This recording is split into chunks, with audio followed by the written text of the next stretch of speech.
Foi? Saudações, moçada. Tranquilidade, beleza? Então estamos aqui mais uma vez, para dar continuidade aos nossos estudos, tá? E hoje eu trouxe uma aula para vocês do nosso cursinho pré-vestibular, que vai falar um pouquinho sobre a produção mineral não energética, beleza? Então vamos lá, moçada. Uma aula bem objetiva, uma aula bem tranquila, de fácil entendimento. Então é o seguinte, primeiramente, gente, antes de nós entendermos aí o que são recursos minerais energéticos, não energéticos, entrarmos na questão das principais regiões de mineração, onde nós temos a maior disponibilidade desses recursos no Brasil, a influência disso tudo, vamos só deixar bem claro aqui a importância desses recursos para qualquer sociedade, certo? Os recursos minerais, eles são de extrema importância, tanto os energéticos quanto os não energéticos, em função de que são esses recursos, que são a base, praticamente, das matérias-primas que nós utilizamos nos processos de industrialização, nos processos de fabricação, certo? Então, assim, se nós não tivéssemos os recursos minerais, certo, muito da nossa produção não seria possível. Então, assim, os recursos minerais, eles têm essa importância, certo? Por dois motivos principais para a gente resumir. Primeiro, pela sua utilização enquanto matéria-prima, certo? E também porque os recursos minerais, que nós chamamos de commodities, que já vamos discutir esse conceito, eles também são, representam, fonte de renda para muitos países que ganham dinheiro fazendo a sua exportação, a sua comercialização. Tranquilo? Então, os recursos minerais, eles apresentam uma importância extremamente significativa para a nossa sociedade de maneira geral. Beleza? Então, assim, gente, os recursos minerais, certo? Eles são compostos naturais. Tranquilo? Os recursos naturais, de maneira geral, são aqueles elementos aos quais o ser humano recorre quando ele precisa de algo, A água é um recurso natural. Nós recorremos a ela quando nós precisamos, para atender às nossas necessidades. O solo é um recurso natural. Por que é um recurso? Porque nós recorremos a ele quando nós precisamos para produzir alimentos. Os recursos minerais, eles são compostos naturais, tranquilo? Eles se formam de maneira natural no planeta. Então, sim, os recursos minerais, eles são classificados em dois tipos: não energéticos e energéticos. Os recursos minerais energéticos, petróleo, certo? O carvão mineral, que é uma rocha sedimentar que nós vimos, tranquilo? Esses são os recursos minerais energéticos. Ou seja, aqueles pelos quais, por meio do seu beneficiamento, por meio da sua manipulação, digamos assim, da sua utilização, o ser humano consegue gerar energia. Beleza? Recursos minerais não energéticos, certo? Que são hoje, agora, nesse momento, o objetivo da nossa aula. São aqueles recursos que não são capazes de gerar energia.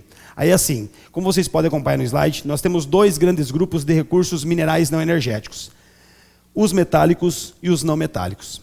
Vamos falar um pouquinho, de maneira mais objetiva, sobre os recursos minerais não energéticos metálicos. Então assim, exemplo, o ferro, o manganês, a bauxita, o nióbio, certo? A maior parte dos recursos minerais que o Brasil, a maior parte não, praticamente 100% dos recursos minerais que o Brasil exporta, que o Brasil é um grande exportador de recursos minerais, são recursos minerais metálicos, beleza? Tranquilo? Ótimo. Então assim, o Brasil, ele tem uma elevada, produção e exportação de commodities minerais. Então assim, no slide vocês podem perceber que a palavra commodity, ela está sublinhada. Então, o que seria uma commodity? As commodities, na sua essência, elas podem ser tanto agrícolas quanto minerais. As commodities representam determinados elementos, certo? Utilizados muito como matéria-prima, que eles são comercializados in natura, ou seja, sem uma transformação, sem um beneficiamento. A soja é uma commodity agrícola, O ser humano vai lá, colhe a soja, certo? E vai estocar a soja, vai armazenar a soja, no silo e tudo mais, para não perder a sua qualidade, e vai vender a soja, sem uma transformação. O milho também. É a mesma coisa com esses recursos, certo? São commodities, que podem ser comercializados em natura, certo? E outra coisa também, são recursos que podem ser armazenados, tá? E serem comercializados somente quando apresentarem um valor maior de mercado. Ou seja, o país que vende, a nação que vende esses recursos pode, se quiser de certa forma, esperar uma valorização do produto no mercado para fazer a comercialização, tendo em vista que não tem, no caso das commodities minerais, basicamente tem um prazo de validade para a utilização. Então o Brasil, ele se caracteriza como um dos grandes produtores de commodities agrícolas, claro, não é assunto da aula agora, mas vale a pena a gente sempre comentar, é pertinente, e também os maiores produtores de commodities minerais, tranquilo? Se vocês voltarem um pouquinho na semana passada e resgatarem lá, semana retrasada, lá na cabeça de vocês, quem não lembrar pode ir no YouTube assistir nossa aula sobre geologia, sobre as rochas e estruturas geológicas.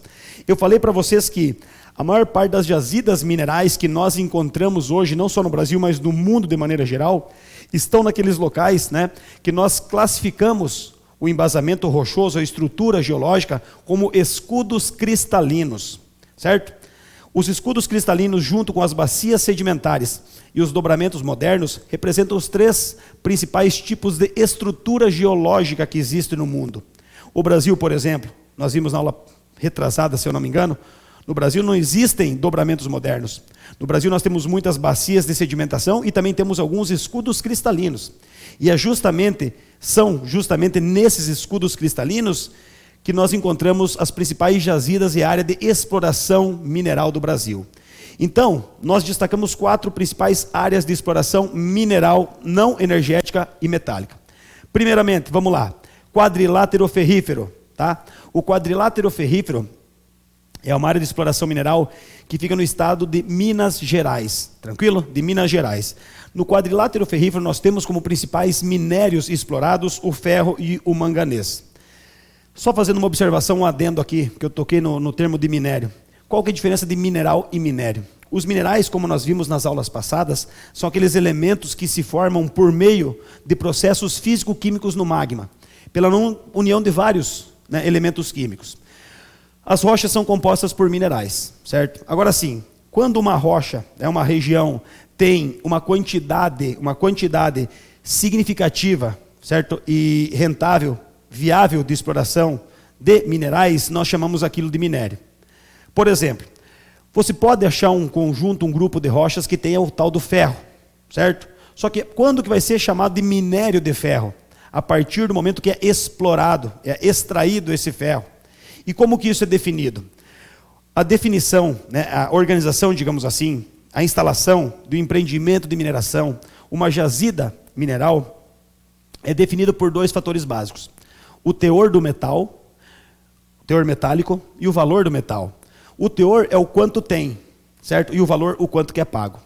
Alguns recursos, né, eles são muito bem valorizados, são muito valorizados. Ouro é muito valorizado. Então o ouro, a comercialização dele é viável pelo valor do metal e não pela quantidade, pelo teor metálico, digamos assim. Porque você não encontra uma jazida de ouro, né, com a quantidade da mesma forma que você encontra de minério de ferro. O minério de ferro, para ganhar dinheiro com o minério de ferro, você tem que explorar a quantidade. Você ganha dinheiro na quantidade, porque o minério de ferro não é um recurso valorizado como o ouro. Então, assim, o minério de ferro, a bauxita, são recursos que o teor metálico, a quantidade dele, acaba compensando o valor. Então, uma jazida, ela é instalada, digamos assim, ela é organizada quando o teor metálico ou o valor do metal fazem dela, certo? Uma área viavelmente, né, uma área que seja viável à exploração desses recursos. Então, a partir do momento que você começa a explorar os minerais, certo? Daquele setor de tirar os minerais da rocha, do solo, aí você tem os minérios, beleza? Então, o minério de ferro nada mais é do que as rochas, né, digamos assim, né, que tem muito ferro, que são explorados e comercializados. Então, no Brasil, nós temos as principais áreas produtoras de ferro, né? O quadrilátero ferrífero, que eu acabei de comentar com vocês, que fica no estado de Minas Gerais, tá? Essa jazida de exploração mineral também foi muito importante no contexto da industrialização, né, do próprio Sudeste, certo? Isso é papo para outra aula. Temos um grande empreendimento de mineração na região norte do Brasil, tá? Mais especificamente no estado do Pará, a Serra dos Carajás, ou o grande projeto, o Carajás, tá? Outro projeto de mineração bastante significativo e importante na região norte brasileira, né? No Grande Carajás, no Pará, além do ferro e do manganês, se explora muito a bauxita, tranquilo? É da bauxita que se faz, né, a produção do alumínio. No maciço do Urucum, tá? Nós temos o ferro e o manganês, tá? O maciço do Urucum é uma região de exploração mineral na área, né, próxima ali, no Mato Grosso do Sul. E nós destacamos também uma última área, né, de relevância, de importância, em termos de quantidade, né, de exploração mineral no Brasil, o Vale do Rio Trombetas, onde nós temos como destaque o minério da bauxita. Tá? E o Vale do Rio Trombetas também, essa região se encontra no norte, no estado do Pará. Tá? Então, por que nós percebemos, de acordo com essa informação, que 2 dos maiores empreendimentos de mineração do Brasil se encontram na região norte, no estado do Pará, em função do embasamento rochoso, certo? Dessa região, né, dos escudos cristalinos, né, que possibilita aí a formação, né, e a disponibilidade desses recursos minerais. Tranquilo? Então, só para resumir isso aí, no contexto dos recursos minerais, né, não energéticos, metálicos, o Brasil ele se destaca. Eu já vou mostrar para vocês daqui a pouquinho o mapa, tá? Mas as principais regiões de exploração mineral do Brasil são essas 4 regiões. Nós temos um mapa aqui, galera, olha aqui, está aqui o mapa, já vou adiantar, que mostra a distribuição dos recursos minerais pelo Brasil, certo? Aí você fala, pô, Leandro, mas tem tantos recursos em várias áreas, em várias regiões, né, que nós encontramos, e você só falou de 4 regiões, são as 4 principais regiões, tá, gente? São as 4 principais regiões de exploração. Então nós vemos ali no mapinha, depois vocês podem acompanhar, aumentar essa imagem, fazer algo nesse sentido, né, analisar melhor, que o Brasil tem uma gama diversa de recursos. São vários os recursos minerais que nós temos em nosso território, né? Por que isso é interessante? Porque eu falei para vocês lá no começo. Nós temos uma disponibilidade de matéria-prima, certo? E nós temos recursos para comercialização.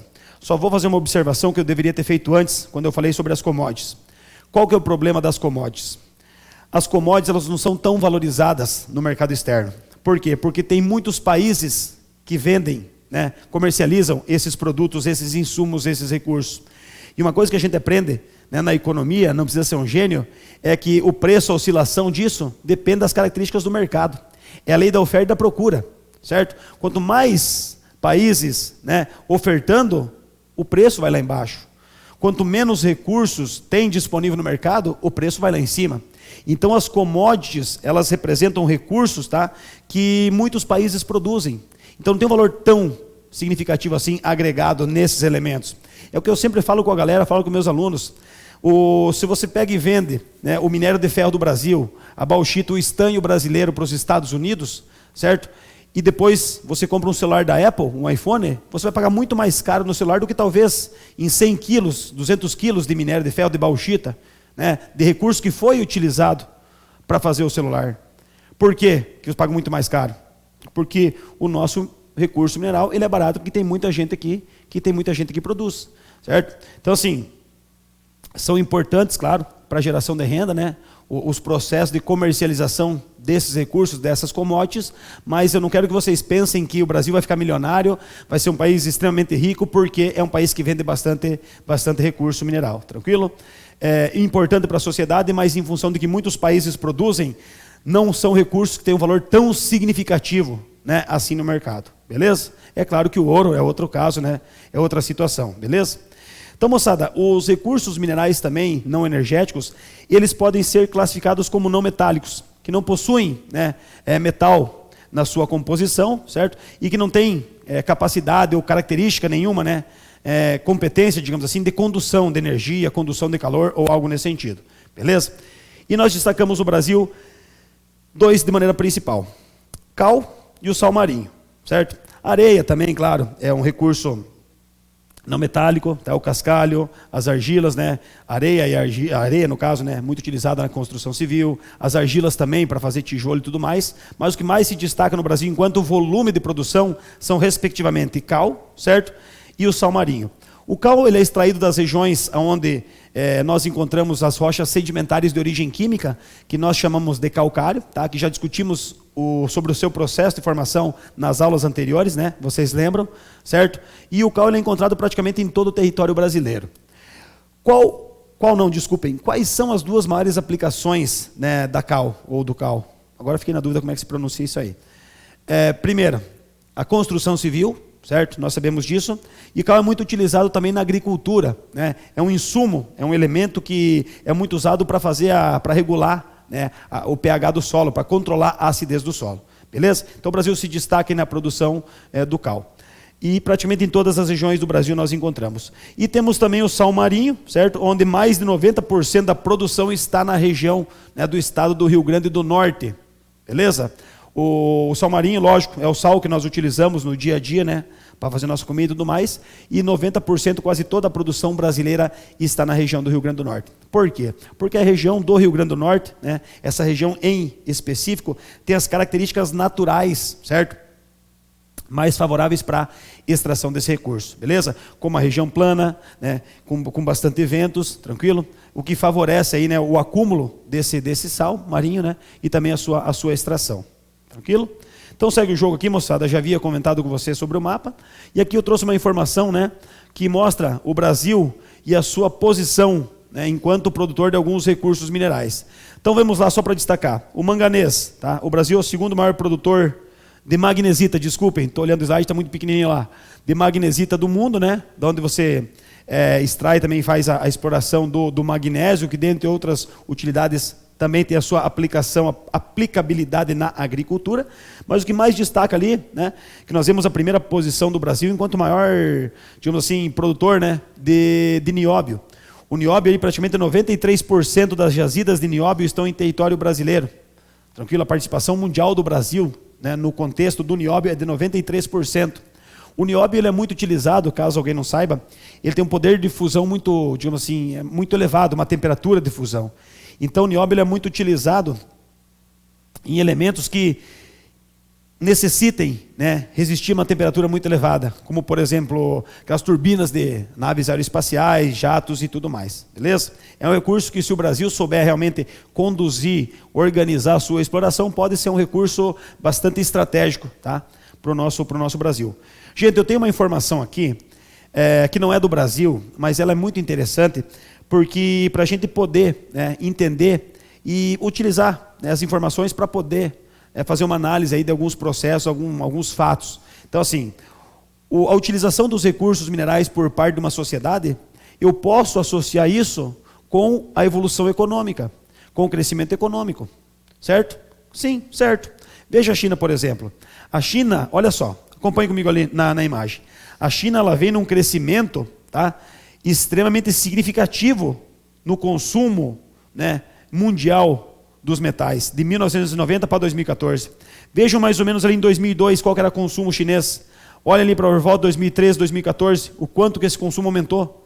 Eu não consigo nem mensurar, nem avaliar daqui quantos por cento aumentou. Se nós analisarmos a média do mundo lá em cima, a gente percebe que o quê? Que a linha ela vem mais ou menos, ela vem se mantendo numa homogeneidade. Ela tem uma redução e depois volta e se mantém praticamente estável. A linha da China faz isso aqui, ó. Certo? Veja embaixo também valores de importação de minério de ferro. Quanto que a China comprou de fora. Mesmo a China sendo produtora, ela comprou essa quantia de minério. Que conclusão que nós chegamos? Que a China ela começa a ter um crescimento industrial muito significativo a partir daquela época ali. Onde a curva, né, da utilização do recurso começa a aumentar. Por que consome tanto e compra tanto? Porque está usando. Tá? Hoje a China é a principal potência econômica do mundo em termos de geração de riquezas, em termos de produção industrial. E utilizando uma informação como essa, um gráfico como esse, a gente pode, né, chegar a essa conclusão. Consumo extremamente significativo a partir de uma certa época, em função de um crescimento industrial, né, e todo o surgimento de uma necessidade de importação de matéria-prima para suas atividades. Paralelo a esse crescimento industrial, nós podemos colocar, por que não, um crescimento econômico dos chineses, beleza? Então, só para fazer uma observação, tá, gente? São informações que, se a gente interpretar de maneira correta e souber interpretar, como interpretar, podem nos levar a muitas conclusões, tá? Podem nos favorecer, né, a muitas análises, beleza? E aqui é o seguinte, moçada, só uma questão, pode colocar no timinho ou está no slide? No slide? Tá, então é o seguinte. Aqui, vamos lá, gente, então acompanha comigo lá.